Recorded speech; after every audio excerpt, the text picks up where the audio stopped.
Bitcoin fez sua máxima lá em 380 mil reais e bateu a mínima de 150 na última semana. A gente vai entender o que está acontecendo com esse ativo, por que essa correção ou essa queda pode ser exagerada. Tá? Então vamos falar um pouco hoje sobre essa criptomoeda e sobre tudo que está acontecendo com o Bitcoin. Antes de mais nada, gostaria de fazer aquele velho pedido. Deixa o like no vídeo, isso é muito importante para nós. Dessa maneira o YouTube entende que esse conteúdo é relevante e acaba levando essa mensagem a mais pessoas. Se inscreva no canal também, no botão aí embaixo. E compartilhe esse vídeo nas suas redes sociais, Facebook, Instagram e WhatsApp. Beleza? Vamos para o vídeo. Deixa eu compartilhar o gráfico aqui com vocês já. E vamos fazer a nossa análise, tá? Vou começar do começo, né? Começar aqui para vocês entenderem o racional, né? Por trás da alta que o Bitcoin vinha tendo e agora essa correção ou essa mudança de tendência que sugere para o ativo. Tá? Então a gente via aqui o Bitcoin fazendo topos e fundos ascendentes. Tá? Vamos desenhar mesmo para ficar fácil o entendimento de vocês, tá, pessoal? Ele vinha fazendo topos e fundos ascendentes. A gente vai entender o que é isso também, tá? Muita gente não sabe, né? Não tem esses conhecimentos da análise técnica, às vezes já ouviu falar, mas não sabe exatamente o que é, né? Então, topos e fundos ascendentes. Um dos pais, né? O pai, na verdade, da análise técnica é o Charles Down, né? Na teoria de Down, a teoria de Dow ela afirma, né, que para você identificar se um ativo está em tendência de alta, tem alguns critérios, né? Um deles é a formação de topos e fundos ascendentes, tá? Ou seja, zigue-zagues ascendentes para caracterizar uma tendência de alta. Tá? Eu vou desenhar para vocês também a questão dos fundos e dos topos, para ficar mais fácil a visualização. Tá? Então, aqui é um fundo.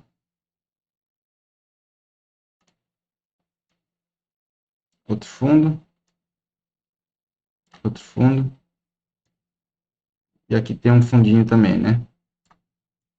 E agora a gente vai fazer os topos que o mercado deixou para nós. Opa, cadê?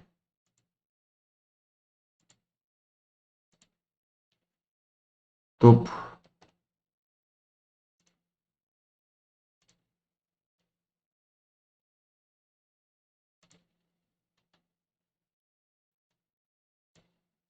Topo. Topo. E o último topo lá em cima. Deixa eu apagar esse aqui. Então, tá? Teoria de Dow. Zigue-zagues ascendentes, quer dizer que o ativo está em tendência de alta, junto também com as médias, né, viradas para cima. Claro que dentro da tendência de alta, em alguns momentos, o mercado faz correções que até algumas vezes ele chega a perder as médias, né? Mas logo em seguida o mercado continua fazendo um movimento ascendente, tá? Então isso aqui é uma tendência de alta. Tá compreendido? Tá? A gente vê que os fundos, né? Cada fundo aqui ele está mais alto que o fundo anterior. Então esse fundo é mais alto que esse fundo é mais alto que e esse fundo é mais alto que esse. Os topos também, né? A gente vê que esse topo ele é mais alto que esse topo mais alto que esse, e o último topo, né, que é o topo histórico, também mais alto que esse topo. Beleza? Então acho que deu para entender essa parte da análise. Eu vou limpar agora, porque senão vai ficar muita coisa no gráfico, tá? Então tá compreendida essa parte da análise. Então ele vinha fazendo topos e fundos ascendentes. Essa perna de baixo aqui, pessoal, a gente vê que ela quebra essa sequência de topos e fundos ascendentes, né? Porque, como eu falei, a gente via que os fundos, eles sempre respeitavam os fundos anteriores, né? Uma vez que o mercado faz essa pernada de baixo, ele deixa um fundo mais baixo que o fundo anterior, né? Que no caso seria esse aqui, né? Então, esse fundo é mais baixo que esse. Isso já liga um alerta para a gente, né? No último vídeo que eu tinha feito sobre o Bitcoin, eu também falava que o Bitcoin estava dentro de um canal de alta aqui, ó. Tá? Deixa eu corrigir isso aqui. Bitcoin estava dentro desse canal de alta, tá? A perda desse canal, através desse candle aqui, eu até falei no vídeo que eu não me preocupava tanto, porque o Bitcoin ele tinha uma região de suporte importante, que era essa faixa aqui, ó. Deixa eu colocar em outra cor isso. Vou colocar em preto, tá? Eu comentei no último vídeo que eu não dava tanta importância para a perda desse canal de alta, né? Nesse candle aqui, porque o Bitcoin tinha esse suporte importante aqui, tá? Que vai aqui dos 200, que ia dos 246 até os 260 mil reais, tá? Lembrando que o suporte ele não é um ponto específico de preço, ele é sempre uma zona, né? Uma região de preço, tá? Então eu realmente acreditava que o mercado poderia, mesmo perdendo o canal de alta, ele poderia se sustentar, né, nessa região. Não foi o que aconteceu, né? O mercado perdeu o canal e continuou o movimento descendente, né, a tendência de baixa. Aqui ele fez um pivô de baixa, né? Então ele fez a primeira perna de baixa, que eu falei para vocês que quebra a sequência de topos e fundos ascendentes, faz uma correção para cima, né, ou seja, um pullback para cima, e daí faz o pivô de baixa, que é o que? Um zigue-zague ascendente, tá? Então, pivô de alta, zigue-zague ascendente, pivô de baixa, zigue-zague descendente. Isso aqui já caracteriza uma reversão de tendência no gráfico diário. Então, se a tendência era de alta, a gente tem um pivô de baixa, significa que o mercado mudou a sua tendência no gráfico diário para baixo, tá? O que o mercado fez? Fez esse movimento, né, de reversão de tendência e tocou direto, né? Quando eu falo tocou direto, ele realmente, né, teve uma queda muito forte aqui, ó, depois que rompeu o canal, ele foi direto lá nos 152 mil reais, mais ou menos, né? A gente está vendo o Bitcoin em reais aqui, tá? Que era a mínima, né? Que era esse suporte aqui, que aqui é um suportaço, né? A gente vê que... Deixa eu limpar agora. Deixa eu limpar isso aqui, senão vai ficar muita coisa. Então, esse suporte aqui, ó, é muito importante também, tá, pessoal? A gente vai entender o porquê, né? Ele já tinha sua relevância, né? Porque era um suporte que tinha sido deixado aqui. O mercado, no auge do pessimismo agora, foi lá, tocou esse suporte exatamente, deixou a mínima, exatamente na mínima da última vez aqui. Ou seja, a memória de preço aqui, por parte dos investidores, ficou muito clara, muito transparente, tá? As regiões de suporte e resistência, elas servem justamente para isso. São memórias de preço, né? Então, os suportes são memórias de preço que o mercado tem, de que a última vez que chegou naquele ponto, o mercado ele se recuperou, né? Normalmente existe uma reentrada de pressão compradora nos suportes. E as regiões de resistências, a mesma coisa, só que o contrário, né? Existe uma memória de preço do mercado e quando chegou naquela região, houve reentrada de pressão vendedora. Ou seja, são regiões que o mercado ele sentiu aquela região de preço e corrigiu, né? Caiu. Então, ele fez a mínima, exatamente na mínima da última vez aqui, então, nos 155 mil reais, tá? E agora, o que ele mostra pra gente? Que essa região é uma região importante de preço, tá? O que a gente fez aqui é uma leitura do que aconteceu, né? Do que vem acontecendo com o ativo. O que vai acontecer daqui em diante, a gente não sabe, pessoal. Nenhuma análise, seja ela fundamentalista, seja ela análise técnica, análise por múltiplo, né, que normalmente é utilizado nas ações, nenhuma análise é capaz de prever, tá, o que vai acontecer nos ativos. E com o Bitcoin é a mesma coisa, a gente não tem esse poder de prever o que vai acontecer. O que a gente pode fazer é o que a gente está fazendo aqui. Fazer uma análise do que aconteceu, né, do que vinha acontecendo e traçar cenários, tá? Qual é o cenário que a gente pode esperar, né? Tem 3 cenários. O mercado andar de lado um pouco aqui, ó, tá? Então ele ficar aqui assim, ó. Sobe um pouquinho. Cai um pouquinho. Tá? Ficar meio de lado e talvez espelhar esse movimento aqui, né? Tá? Espelhar esse movimento. Vim testar esse suporte novamente. Tá? E um cenário mais pessimista é o quê? O mercado testar, ficar um pouco aqui, né? Testando esse suporte e perder esse suporte aqui em algum momento.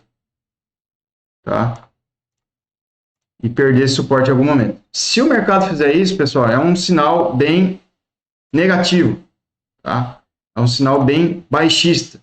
Porque o mercado estaria perdendo uma estrutura, tá, de preços aqui relevante, de suporte, que sugere uma correção ainda maior no Bitcoin, né? Além do fato, isso aqui tem uma estrutura de ombro, cabeça, ombro, né? Um ombro aqui, uma cabeça e um outro ombro que poderia se formar, tá? Isso aqui é o que poderia, um dos cenários que pode acontecer, tá? Vou limpar. Então a gente sabe que o cenário mais pessimista agora seria isso, né? O mercado ficar de lado um pouco aqui, espelhar esse movimento, né? Espelhar esse movimento aqui, ó, para cá, voltar a testar esse suporte, em algum momento perder, beleza? Agora deixa eu limpar para ficar fácil a visualização. Traçar a linha de suporte aqui de novo. Qual o outro cenário? Para cima, né? Vamos traçar o cenário para cima. O mercado ganhar, superar essa média móvel de 9 aqui, tá? Que é uma média mais de curto prazo. Ele vai ganhar um fôlego, vai tentar buscar essa outra média aqui, que é a média de 21, que é um prazo um pouco maior. Normalmente, quando testa a média de 21, né, o mercado costuma sentir, né, e ter uma correção, mas para cima, eu começo a ficar mais otimista se o mercado fizer isso aqui, né? Testar ali a média de 21, sentir ela um pouquinho.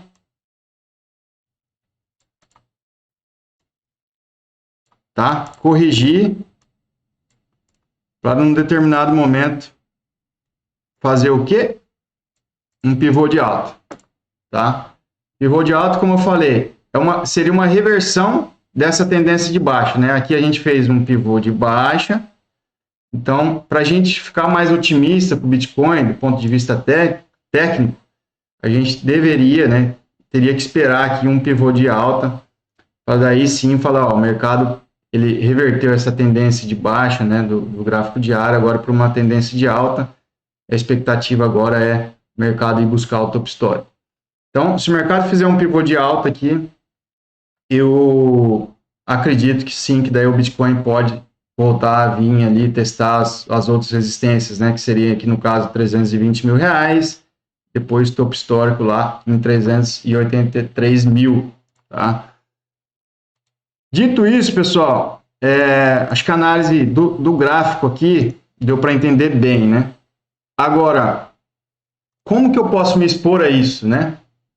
Beleza, Diogo, eu entendi os cenários que você traçou, né? Você analisou ali o histórico do Bitcoin, daí ele vinha numa tendência de alta, perdeu essa tendência de alta, né? Quando perdeu o canal, testou o suporte, e agora você traçou os cenários ali, né? O cenário mais pessimista, se perdeu os 150 mil reais, continuou caindo, e se fizer um zigue-zague ascendente, um cenário mais otimista. Beleza, mas a gente não sabe, né, o que vai ser concretizado. Por isso, você, como investidor, pessoal, vocês têm que ter um plano, tá? Vocês têm que ter um plano de alocação de ativos. Vocês têm que entender a maneira como vocês querem se expor. Por quê? Se você se expor de qualquer maneira, sem um plano de investimento, sem um plano de alocação, cara, qualquer resultado que você tiver, vai ser, sabe aquela que se você não sabe para onde você quer ir, qualquer resultado vai te satisfazer? É exatamente isso. Nos investimentos é a mesma coisa.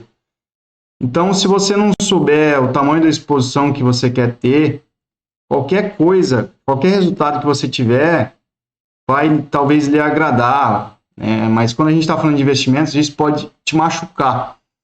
Então, a gente tem que entender que no Bitcoin, ele é um ativo de altíssima volatilidade, né? O que é volatilidade?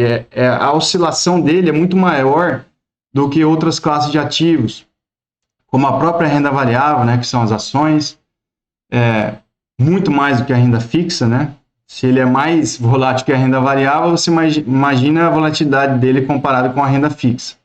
Então, por ser um ativo muito volátil, pessoal, ter uma volatilidade muito grande, você tem que dosar o seu risco, tá? Por exemplo, eu tenho um plano, tá? Quem me acompanha aqui sabe o meu plano referente ao Bitcoin. Eu comecei a fazer aportes no Bitcoin em março, tá? E eu me planejei de fazer um aporte por mês ao longo de 12 meses para eu poder chegar ali na minha exposição, que é de 2%, que agora eu estou pensando em passar para 5%, tá? Então, inicialmente 2%. Então, conforme essa tese do Bitcoin for se confirmando, né, ao longo dos anos, daí sim eu posso mudar a minha exposição ali de 2% para 5% e às vezes aumentar até um pouco mais. Mas a gente tem que esperar a tese ir se confirmando, né? O Bitcoin é um ativo novo, o Bitcoin tem 12 anos de vida. Então, assim, tem muito a se provar ainda, tá? Mas, quando eu me exponho com capital baixo, né, vamos dizer 2% do meu portfólio, o que acontece? Se a tese do Bitcoin for por água abaixo, o Bitcoin não vale mais nada. Saiu lá de 210 mil reais, que é o que está hoje, e agora está valendo zero. Como né, eu tinha uma exposição de 2%, isso, cara, ele vai ser diluído ali na minha carteira e vai fazer, né, não vai fazer falta, assim, entendeu? Agora, se a tese do Bitcoin se concretizar, se o Bitcoin continuar subindo, né, continuar sendo um ativo procurado, demandado, né, e esse negócio sair aí de 210 mil reais e multiplicar por 5 vezes, por 10 vezes, talvez por 100 vezes, como já foi multiplicado por milhares de vezes, né? Cara, esses 2% ele pode virar uma exposição maior, né, na minha carteira e isso gerar valor, gerar alfa para o meu portfólio, tá? Então é isso que eu sugiro para vocês, pessoal. Entenda como se expor nas classes de ativos, sempre respeitando o seu conhecimento, né, de cada classe, o seu perfil de investidor, tá? E as suas características de fluxo de renda, idade, questão familiar, né? Que tudo isso está dentro do perfil de cada investidor. Beleza? Essa é a minha sugestão. Espero que vocês tenham gostado do vídeo. Deixe aqui nos comentários o seu feedback, o que você achou da análise e de tudo que falamos aqui. Beleza? Vejo vocês no próximo vídeo.